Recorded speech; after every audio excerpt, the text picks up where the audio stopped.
자, 대장님. 네. 와, 요즘은 진짜 개발 호재가 난무한 시기인 것 같아요. 네. 또 최근에 15일, 며칠 전이죠. 그렇죠. 평택에 대형 호재가 또 터졌잖아요. 네. 평택 지제 역세권 공공주택 지구 개발. 요게 이제 떴거든요. 네. 요거에 대해서 한번 오늘 얘기해보는 시간을 좀 가졌으면 좋겠어요. 네. 일단 요게 국토교통부에서 이제 다운받은 자료 원본이고요. 네. 내용을 한번 보면 이제 반도체 첨단 산단과 접근성이 높고 SRT, 그다음에 수도권 서울 지하철 1호선, 수도권 지하철 1호선이죠. 네. 이게 이제 지금 개통되어 있기 때문에 네. 광역 교통 여건이 우수하다. 그리고 평택 지제 역세권에 453만 제곱미터 해서 한 100만 평이 조금 넘어요. 네. 네, 이제 453만 제곱미터에 33,000호를 공급한다. 이러 하는데 사실 되게 많아요. 어마어마한 숫자 아닌가요? 네. 43,000호면 거의 인구로 따지면 10만 가까이. 네, 8만에서 10만. 네. 이 정도 뭐 곱하기 요새는 2.5, 네. 뭐 예전에는 3 이렇게 했었기 때문에 뭐 10만 가까이 이렇게 공급이 되는 거라서 네. 저는 되게 크다고 생각을 하는데 네. 몇몇 자료는 또 미니 신도시급으로 표현하기도 하더라고요. 그런데 3기 신도시 비교했을 때 결코 작은 규모는 아닙니다. 그렇죠. 네, 뭐 300만 평 넘는 것들이 간혹 있어서 그렇지 네. 작은 편은 아니고 이게 또 고덕국제 신도시 바로 밑에 네. 그다음에 또 지제역 옆이기 때문에 네. 사실 이제 이게 시너지 효과가 굉장히 크게 날 것 같아요. 네. 그리고 보면 대통령 공약 사항이었던 GTX AC 노선 연장. 그다음에 이거를 보면 알 수 있는 게 어쨌든 지금 현재 정부에서는 GTX AC 노선을 어떻게든 하겠다. 네. 이런 힌트를 또 얻을 수가 있는 거죠. 그렇죠. 의지가 좀 보이죠. 네. 하겠다는. 그렇죠. 그리고 GTX에서는 당연히 이제 A 노선이 가장 강력하고 그다음 네. C, 그다음 B 순인데 네. 어쨌든 좋은 노선 두 개가 다 들어와요. 네. 그래서 GTX 환승역이 어디가 있냐면 우리 제일 좋은 게 일단 삼성역이죠. 네. 예. 그 다음에 서울역이 있고, 네. 그 다음 청량리가 있고, 그 다음 경기도에서는 GTX 더블 노선이 들어오는 데가 네. 없거든요. 네. 현재. 네. 예. 근데 A, B, C 중에서 A, C, B 순으로 좋은데 A씨가 다 들어온다. 다 들어올 수도 있고, 네. A나 C나 둘 중에 하나가 네. 연장될 수도 있고. 네. 그렇죠? 그런데 이게 이제 연장사항으로 해서 어쨌든 개발 호재 측면에서는 두 개 다 들어올 가능성이 있으니, 네. 또 이렇게 국토교통부 자리에서 꼽아주잖아요. 네. 그리고 아직까지는 대통령 말기는 아니고, 아직 초기고 초기니까. 하니까, 네. 계속적으로 염두에 봐야 되겠죠. 네. 아무래도 이 삼성에 대한 가장 큰 영향을 네. 좀 받지 않나. 그렇죠. 뭐 최근에 저희가 뭐 영상도 우리 국가 3단, 삼성 반도체, 그 용인에 이런 영상도 찍고, 그 다음에 원산, SK 하이닉스 뭐 이런 영상도 뭐 찍었지만은, 진짜 양질의 일자리가 들어오는 곳은, 뭐가 또 새롭게 되더라도 계속적으로 호재가 연달아 또 나타나는 것 같아요. 그렇죠. 그래서 역시 지금 이때까지 봤을 때 우리나라에서 삼성이 들어왔는데 실패한 게 있나요? 부동산 가격 안 오른 거 없죠. 그렇죠. 네. 산업적으로도 마찬가지고 네. 부동산 가격은 다 올랐죠. 수원에 뭐 삼성 반도체, 삼성전자가 있는 원도심도 사실은 뭐 나름대로 또 괜찮거든요. 그렇죠. 비싸고. 그 덕분에 인구가 100만 많이 이상인 늘었죠. 네. 대도시가 되었으니까. 네. 그리고 보니까 이제 24년 하반기 지구 지정을 완료할 예정이고 26년에 이제 지구 계획 승인 및 사전 청약을 유홈해서 사전 청약을 시행할 예정이다. 네. 그래서 이제 한 29년 정도 완공을 조금 예상하고 있더라고요. 네, 사전 청약 이후 혹시 네. 입주까지 본다면 네.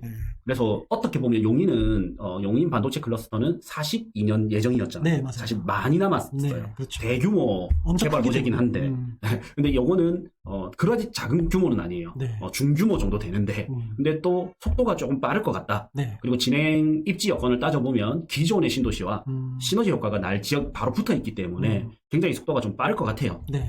그래서 오히려 제가 봤을 때는 호재의 규모는 용인 300조 클러스터보다는 조금 작지만 오히려 이제 투자자 입장에서 본다면 굉장히 이게 더 큰 호재지 않을까. 더 빠른 속도 면에서. 속도라든지 네. 진행 단계 이런 것들이 네. 확실히 기존에 있던 도심이기 때문에 네. 그죠? 역도 지금 그렇죠. 지제역도 원래 있고 그다음에 고덕국제 신도시도 있고 네. 그리고 삼성 반도체도 지금 사공장까지 하고 있으니 네.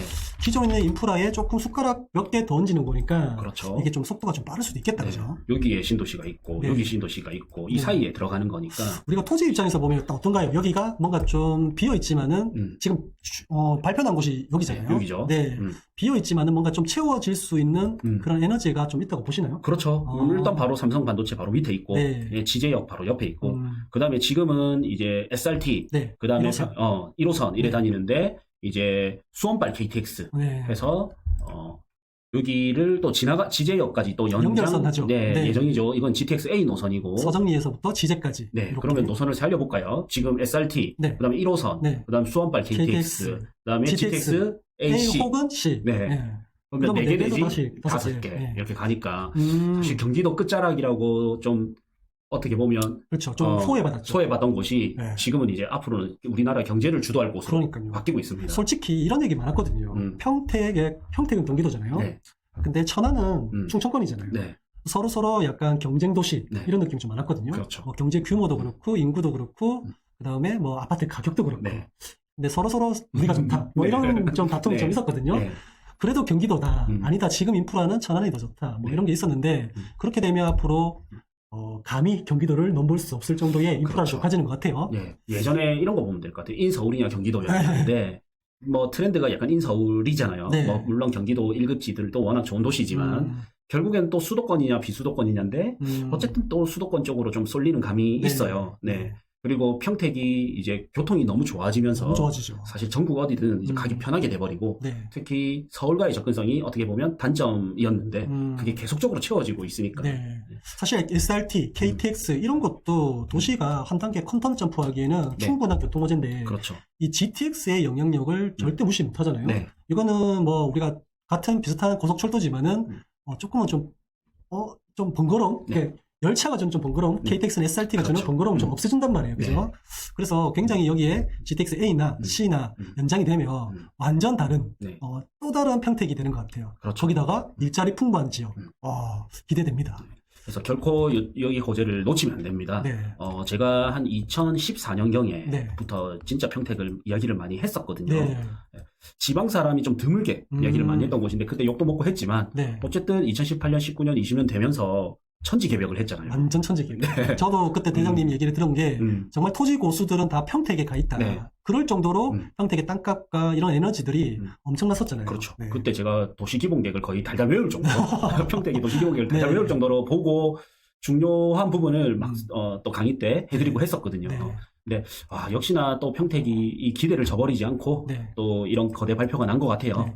그리고 저도 기억나는 게 2017년, 18년도인가? 어쨌든 그때 이제 고덕국제 신도시 분양 입주가 이제 시작되었던 그때 시니까 네.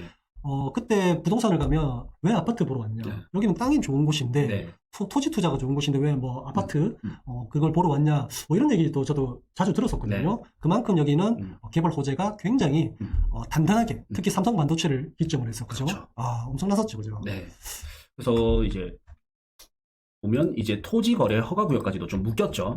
좀 아쉽긴 해요, 그죠? 그래서 이쪽에 위치는 이렇게 들어올 예정이고 위에는 삼성이죠. 위에는 삼성 반도체, 오른쪽은 지제역이고. 지제역이고 네. 여기가 이제 지제 역세권, 공공주택 지구, 첨단 복합 산업단지 이렇게 해서 또 일자리가 또 들어와요. 요즘은 뭔가 이렇게 택지 공공개발 뭐 이런 거 하면 저기 보시면 뭐 주상복합 산업지원 이래서 여기 뭐 상업지구로 좀 만들어질 것 같고 그죠? 예. 밑에는 일자리, 그다음에 뭐 주변의 사이드는 또 공공주택 네. 이렇게 복합으로 들어오는 게 굉장히 좀 큰 특징인 것 같아요, 그죠? 네.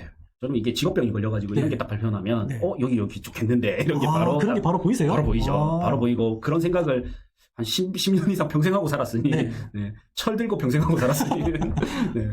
그래서 보면 이제 광역 이런 것도 되게 중요해요. 네. 여기가 이제 여기가 들어오면 1차적으로 이 주변이 뜨게 됩니다. 그렇겠네요. 예. 그래서 이제 토지거래 허가구역을 묶은 데를 보면 딱 여기 들어오는 요 지제역이죠. 네. 얘 딱 묶인 요쪽을 요쪽과 요 주변까지를 바로 묶어버려요. 위에는 어차피 평택 삼성 반도체가 있으니까 네. 별로 그런 토지 거래가 어렵고 그렇죠. 오른쪽에는 이미 이제 아파트들이 그렇죠. 지구가 들어왔고 아래쪽으로부터는 강이거든요. 네. 이게 그렇기 때문에 저 정도만 다 묶어놨구나. 네. 그래서 뭐 일단 여기 좋겠는데 싶은 데는 일단 묶여 있습니다. 그러네요. 우리가 그때 방충리 뭐 이런 데는 지제동, 뭐 국리, 동굴 이런 데는 토지로 좀 많이 보러 갔었죠. 몇 년 전에, 그렇죠. 그죠? 네네. 꾸준히 다녔던 곳이에요. 네.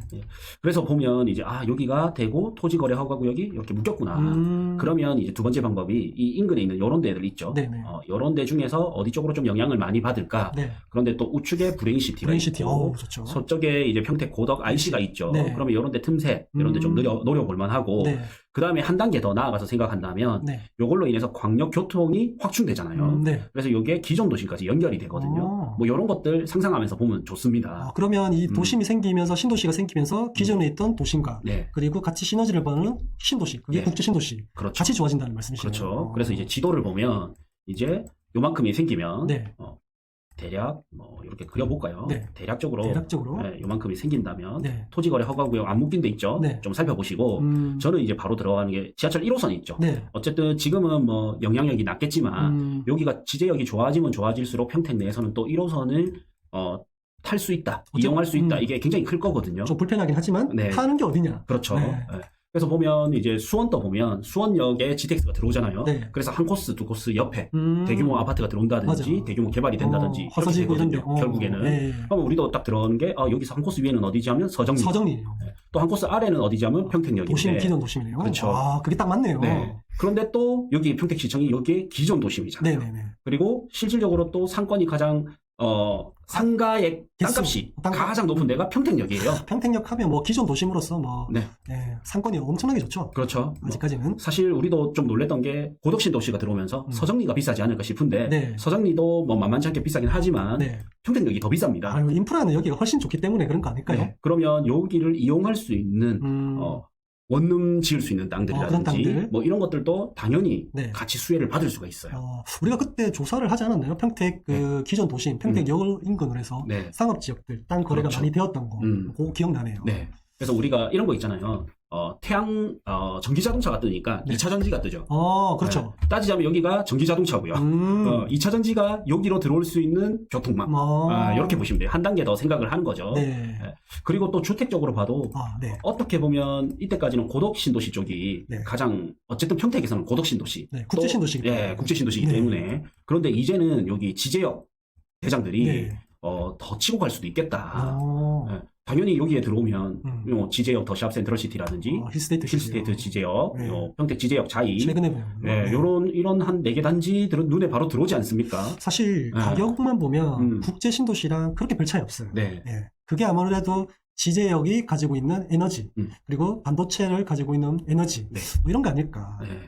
그래서 저는 이제 이걸 보면서 생각이 어쨌든 33,000호가 공급이 되는 거죠. 네. 그러면 아파트 투자 타이밍으로는 이 공급되기 전에는 일시적으로 바람이 또 좀 불다가 네. 호재가 발표 났으니까. 이거 아파트죠, 아파트. 그렇죠. 네. 네, 그러다가 여기 입주를 하게 되면 네. 사실상 또 악재가 될 수가 있어요. 입주 때문에. 네, 입주되면 이제 밀리겠죠, 순간적으로는. 네. 그러다가 입주가 차고 나면 이 세 개 도시가 네. 시너지 효과가 나거든요. 그러면서 다시 제대로 된 성장을 할 수가 있어요. 결국은 도시가 완성이 되어야지만 함께 시너지를 받을 수 있다는 말씀이죠. 그렇죠. 네, 그래서 아파트를 본다면 이렇게 파동이 있을 거다. 네. 전체적인 수도권 사이클도 있고 여기가 입주할 때는 당연히 조금 악재가 될 수가 있고. 그러면 굳이 뭐 선진입 그럴 그다음에 필요는 없죠. 요걸 보고 뭐 빠르게 뭐 움직인다. 뭐 이럴 필요는 없을 것 같아요. 굳이 저는 아직까지는 그렇게 움직일 필요는 없을 것 같고 네네. 요게 어느 정도 소화되는지를 보면서 대응을 해도 오히려 더 현명할 것 같아요. 네. 그리고 선진입을 한다면 오히려 여기 땅을 깔고 있는 상가라든지 네. 토지 투자라든지 요게 훨씬 좋다라고 생각이 들어요. 요렇게 뭐 일자리나 대규모 주거지가 들어오는 거는 아파트 투자로서는 조금 시기상조고. 그렇죠. 오히려 이제 토지 투자, 상가라든지 건물 네. 요런 게 그러니까 토지를 깔고 있는 투자 방법이 좀 더 네. 낫다라는 그렇죠. 말씀이시네요. 수요 공급을 보시면 아파트는 어쨌든 공급이 늘어나는 부분이 있으니까 네. 순간적으로 악재가 될 수 있겠죠. 그렇겠네요. 그렇죠. 근데 이제 토지 입장에서 본다면 일자리가 들어왔고 네. 아파트가 들어오면서 인구 유입도 될 거고 네. 악재가 아닌 거죠. 완전 호재인 거죠. 그렇죠. 그래서 토지는 조금 지금 와서 평택에 선진입이라 할 수는 없지만 네. 이 개발 호재를 보고 들어가도 충분히 괜찮다. 네. 시간이 지나면 지날수록 더 네. 영향을 많이 받을 거고 수혜를 많이 받을 거예요. 네. 그런데 아파트는 이제 수도권의 전체 사이클을 좀 보시고 그다음에 여기에 입주되는 걸 보면서 네. 움직여도 늦지 않겠다. 그런 분이 계시거든요. 이렇게 핵심 지역에 아파트가 나중에 향후에 들어올 건데 네. 우리가 뭐 지제역이나 고덕국제신도시나 요런 데는 그래도 좀 새 아파트잖아요. 네. 근데 요런 게 안 보시고 오히려 더 한 발짝 나아간다 해서 기존 도심에 있는 네. 뭐 아파트라든지 요런 걸 또 갭 투자하시는 분들이 가끔 또 계시더라고요. 네. 네. 그런 건 어떻게 좀 주의해야 될까요? 폭망이죠. 왜냐면 새 아파트도 이미 들어오는데 네. 그럼 새 아파트가 동시다발적으로 들어오게 되면 네. 전세가가 안 받쳐주겠죠. 네. 우선 뭐 개발 호재에 의해서 매매가는 조금 더 영향을 받는다 하더라도 우선 전세가는 안 받쳐줄 가능성이 높아요. 네. 그러면 굳이 여기에 전세 들어올 돈으로 요런 데 전세를 들어올 수 있거든요. 그렇겠네요. 예, 그러면 이제 기존에 뭐 좋은 아파트는 비벼볼 만하지만 약간 급이 떨어지는 아파트들은 네네네. 뭐 쳐다도 안 보겠죠. 네. 그러다가 다 차고 나면 순차적으로 이제 퍼지겠죠. 요 대장님의 말씀 좀 잘 새겨 들으셔가지고 네. 이 지제 역세권 공동주택 개발을 한다 하더라도 뭐 제 생각도 지제역의 바로 앞에 있는 그런 단지들은 뭐 영신지구라든지 세교지구 이런 단지들은 뭐 일시적으로 좋은 영향을 미칠 수 있으나 네. 그 외 단지들은 좀 조심하셔야 된다. 네. 네. 그런 말씀, 저도 좀 동감이 되네요. 네. 예, 그런 실수 좀 많이 하시는 분도 계시거든요. 많이 계시죠. 네. 뭐 싸다, 투자금이 작게 네. 들어간다, 호재 있네, 네. 투자해보자 이렇게 하는데 맞아요. 네. 네. 이제 불경기가 오면 많이 네. 묶이게 되죠. 아파트는 그런 거 조심하시고 대신에 이제 비주택, 토지나 상가나 건물 이런 투자는 가까우면 가까울수록 좀 더 좋다. 네, 대신에 잘 알아보고 네. 용도 지역이나 건축법상 도로를 내가 넣는데 문제가 네. 없는지, 토지를 개발하는데 문제가 없는지 네. 이렇게 토지에 대한 공부가 조금 필요하겠죠. 자, 우리 이렇게 아파트, 토지, 뭐 상가 등 여러 분야를 또 다룰 수 있는 게 우리 캠프 부동산 스쿨의 특징 아니겠습니까? 특장점이죠. 그렇죠. 네. 아파트가 뭐 전국 체계적으로 궁금하고 배우고 싶다면 네. 우리가 이제 캠프 스터디에서 아파트 스터디를 하잖아요. 네. 케마스 스터디라고 그런 것도 좀 들어보시면 좋을 것 같고, 아니다 토지에 관심 있다 그러면 캠프, 역시나 캠프 부동산 스쿨에 네. 토지 스터디가 또 있지 않습니까? 그렇죠. 그런 스터디를 또 함께 해보시면 좀 좋을 것 같네요. 네. 저희 유튜브 설명글 더보기 네. 를 클릭해 보시거나 아니면 고정 댓글에 네. 링크를 걸어 두겠습니다. 네. 그래서 같이 공부하셔가지고 다 성공 투자하셨으면 합니다. 뭐 그거 말고도 또 기존에 여러 가지 강의도 있잖아요. 네. 그런 것도 한번 같이 해보시면 좋을 것 같네요. 네. 여러분 반드시 공부하고 투자하셔야 됩니다. 맞습니다. 네.